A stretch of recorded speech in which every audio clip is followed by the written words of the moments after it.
Boys, we finally got something that probably nobody ever asked for. We got an anime about Dota. Dota was a Warcraft 3 mode that was made in mid-2000s. It was a mode that pretty much defined the MOBA genre. If you're not familiar with MOBA genre, there are games like League, Smite, and probably hundreds of them that died out over the years. I was even playing Dota back in the day when it all started.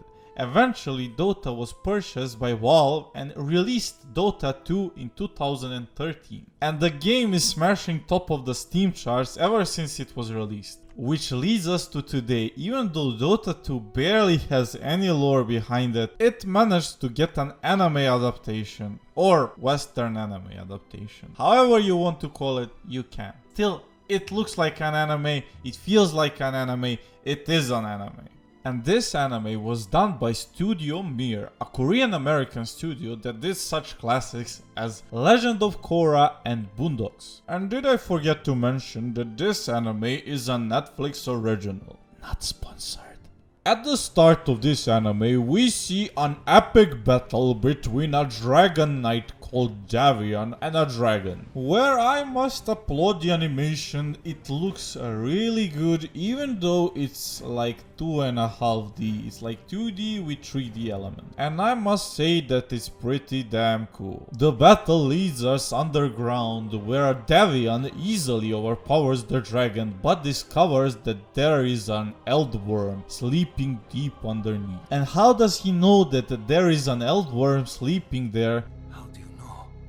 Not dead. They go back into town, where we see that Davion is being pretty much celebrated and beloved by everyone in the town because he killed the damn dragon and probably hundreds of them in the past. Which has its perks. He can drink pretty much for free and get all the ladies as well. While there was a celebration going on, there was a mysterious trade happening in the middle of the tavern. And that trade was between an elf and a mysterious woman that I have a PTSD out of. Oh god, no, I don't want to see another arrow for the rest of my freaking life. Elf causes a scene and Dragon Knight barges in and meets Mirana, a princess of Salamene that is trying to retrieve a stolen lotuses that hold the power of her goddess. And she's willing to do anything, and I mean anything, to retrieve them back. While all that was happening, a local militia captain that went on a dragon hunt with Dragon Knight that saw many of his men fall to the damned beast thinks that they were all cowards because they didn't go after the eldworm. He gets really drunk and calls Davion a coward, and in his rage he gets visited by a mysterious entity. He gets an offer to get insane amount of power, a power that dwarfs Eldworm's power. A captain willingly accepts the power that was offered to him, telling him that he is willing to do anything, and I mean anything, in order to kill the Eldworm. Time skips to tomorrow and Dragon Knight wakes up next to this nice lady that was willing to help him do his homework. Very nice, Shiza-chan! He finds out that Captain went after the Eldworm and goes after him. As he enters the cave, he finds that the captain is on top of the Eldworm's corpse. He knows that no mere mortal can last more than 10 seconds against the might of the Eldworm. He knows that there is something more than meets the eyes. He finds out that the captain was possessed by Terrorblade. That's a dumb name, sounds like a 12-year-old named him. And as Terrorblade gives him a speech how he's going to conquer the world and stuff like that, a big huge freaking dragon called Slyrak comes out to face him. Slyrak is like, "You killed my friend. I need to face you. You're going to pay for it. You can't kill my friends like that.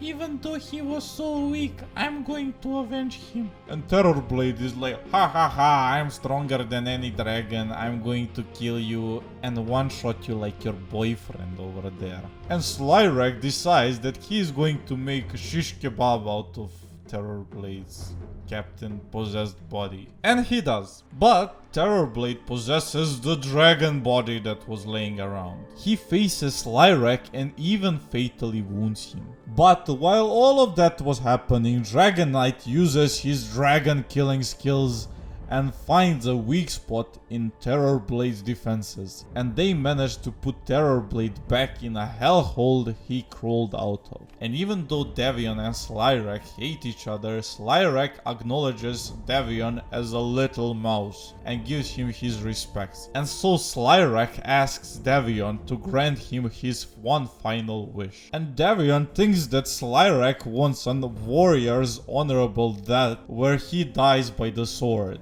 And as Devion swings his sword, Slyrak slashes his throat. And if you play Dota, you know what happens next. But for those of you who didn't, you need to go and watch this goddamn anime, because it was really a pleasant surprise. Maybe, just maybe, this is the right format for video game adaptations, because we got way too many god-awful video game movies as it is. This anime should be set as an example for the future adaptations that they don't really need to suck as they usually do. And that will be all for today, lads. If you liked the video, please don't forget to support the channel by smashing that good old like button. If you are not already subscribed, please consider subscribing, because there will be more content like this coming out very soon. And until next time, see ya!